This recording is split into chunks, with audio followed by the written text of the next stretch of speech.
আসসালামু আলাইকুম guys, welcome to my new blog. Guys আজকের ব্লগ শুরু হচ্ছে না। গাইস আজকের ব্লগ তোমরা গেস করো আমি কোথায় দাঁড়িয়ে আছি ব্লগ করছি।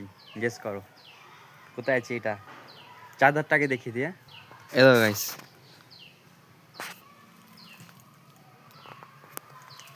বলো কোথায় আছি। আচ্ছা বলেই দিই, আজকের ব্লগ শুরু হচ্ছে আমাদের দোকানের পিছন দিয়ে। তো গাইস এদিকটায় কলা গাছ ভর্তি, এখানে কলা একটা ঝাড় আছে, ওদিকে একটা কলা ঝাড় আছে। গাইস এই দেখো এখানে একটা কলার মোচা। গাইস এদিকে দুটো কলার কাঁদি, এখানে একটা এখানে একটা। আর ওদিকেরটা ছিল এই হচ্ছে মানে কলার মোচা থেকে এই বেরোচ্ছে। আমি দেখলাম এই কলা গাছের উপর দিকে একটা মানে কি হলো কলার মোচা কেমন করে বেরোয়, মানে মোচাটা আস্তে আস্তে বেরোচ্ছে থোড় দিয়ে, মানে মেন যে থোড় হয় মিডিলে কলার ওই থোড় দিয়ে বেরোচ্ছে। গাইস এগুলো ছিল মাছের খাবার। আসলেই মাছের খাবার নয়, গু, মাছের গুই খায় মাছেরা, গু খেয়েও মাছ এগুলো সব। গাইস এখানে আনারস গাছ দুটো। এই আনারস গাছটা থেকে একটা আনারস আমরা বের করে খেয়েছি, ও সেই ছিল। দেখো এই দেখো, এই দেখো, এই দেখো ডাল, আর এখান থেকে একটা বেরোচ্ছে এর গোড়া দিয়ে। গাইস এই নারকেল গাছটাকে দেখো, আর এই নারকেল গাছটাকে দেখো, দুটো নারকেল গাছের মধ্যে কতটা পার্থক্য। শুধুমাত্র এটা মানে এই দুটো যে নারকেল গাছ তোমাদেরকে দেখালাম না, এই দুটো নারকেল গাছ একসঙ্গেই লাগানো, একই বয়সী নারকেল গাছ। কিন্তু এধারের নারকেল গাছটা এত সরু আর ছোট, আর ওধারের নারকেল গাছটা কতটা লম্বা এবং কত মোটা। একমাত্র এটা আওতার জন্য, আওতা না পেলে, রোদ না পেলে গাছের কোনো গায়ে গতরে কিচ্ছু বাড়বে না, একদম গাছ বেকার। জন্য সবসময় রোদ দেওয়ার চেষ্টা করতে হবে বড় গাছে, সব গাছের ক্ষেত্রে। গাইস আমাদের দোকান হবার সময় এই জায়গায় সব ইট রাখা ছিল, এত ইট বেঁচে গেছে। এই ইটগুলো দিয়ে ওই ধারে ধারে ধারে ধারে সব লাইন দিলে না ওটা পুরো পাঁচিল হয়ে যাবে। যাই হোক ইনশাল্লাহ হবে তোমাদের দোয়াই। গাইস দোকান এখন বন্ধ, দুপুরের টাইম। আর আমি ম্যাক্সিমাম টাইম দুপুরের টাইমেই ব্লগ করি, কারণ জানো তো সকালবেলা থেকে মানে কি বলবো দোকানেই কাজ করতে হয়, টাইমই পাইনি ব্লগ করার।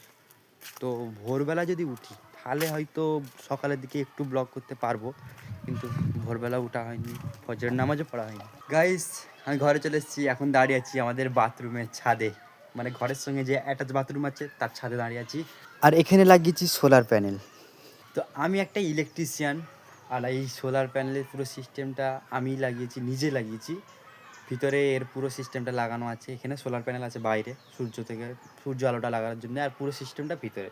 পুরো সিস্টেমটা এই জায়গাটায় লাগানো আছে। এখানে ব্যাটারি, এটা হলো কন্ট্রোলার, আর এটা হলো এমার্জেন্সি লাইট, মানে এখানে রাত এই জায়গাটা সিঁড়িঘরটা আলো করার জন্যে। এটা পুরো তো সিঁড়িঘর, এই সিঁড়িঘরটা আলো করার জন্যে এই লাইটটা। আর এখানে সব তারের কানেকশানের সব সিস্টেম। যাই হোক গাইস আমি চলে এসেছি আমাদের রান্নাশালে। আর এই যে সোলার প্যানেল তোমাদেরকে দেখালাম, এই সোলার প্যানেলের কতটা পাওয়ার সেটা তোমাদেরকে এখন দেখাবো। দেখো আমি একটা এই রান্নাঘরেই পাখা লাগিয়েছি সোলার প্যানেলের দিয়ে চলে সেইটা। এই তো এটা হলো সেই ফ্যান। তো এই ফ্যানটা এখন অন করবো। গাইস চুল দেখো আমার, চুল দেখে বুঝতেই পারছো কতটা হাওয়া। গাইস এই কাগজটা দেখো, এই কাগজটা দেখে কী বোঝা যাচ্ছে কতটা হাওয়া দেখো গাইস। এই পাখাটা প্রচণ্ড হাওয়া।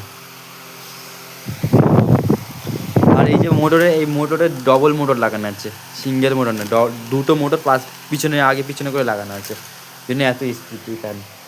আর এই ফ্যানটাকেই ওই সোলার প্যানেল চালাচ্ছে, একসঙ্গে দুটো মোটর চালানো যাবে, লাইট তো অনেকগুলো চালানো যাবে, কিন্তু আমি অতগুলো সিস্টেম করিনি, কারণ আমার কাছে অতটা মানে পুঁজি ছিল না। গাইস এখন চলে এসেছি ঘরে, দোকানের মাল আনতে গেছিলাম, দোকানের মাল আনার পর এখন ঘরেই আছি। দোকানে মাল আনার সময় তো ভিডিও করিনি, কেননা ভিডিও বাইরে ফোন নিয়ে তো অসুবিধা, গাড়ি চালাচ্ছিলাম আমি। তো আমার কাছে অত সিস্টেম নেই যে ক্যামেরা ধরিয়ে ক্যামেরাকে একদম, যে হেলমেট হয় না, হেলমেটে যেমন সিস্টেমটা হয় ওই সিস্টেমে আমার কিছুই নেই। আমার কাছে ফোনে হাতেই ধরতে হয়, হাতে ধরে তো আমি গাড়ি চালাতে পারবো না, ব্লগও করতে পারবো না। হয়তো সেখানে গিয়ে ব্লগ করা যায়, কিন্তু লজ্জারও ব্যাপার, কারণ ছোটো ক্রিয়েটার আমি। তাই লোক যদি জিজ্ঞেস করে তোর ইউটিউব চ্যানেলটা দেখি, কি বলবো? সাবস্ক্রাইবার নেই ইউটিউবে কিছুই নেই, ভিউজ খুব কম আছে। যাই হোক, তো আজকের ভিডিও এতটাই পর্যন্ত, নেক্সট ভিডিওতে তোমার সাথে দেখা হচ্ছে। খুদা হাফেজ।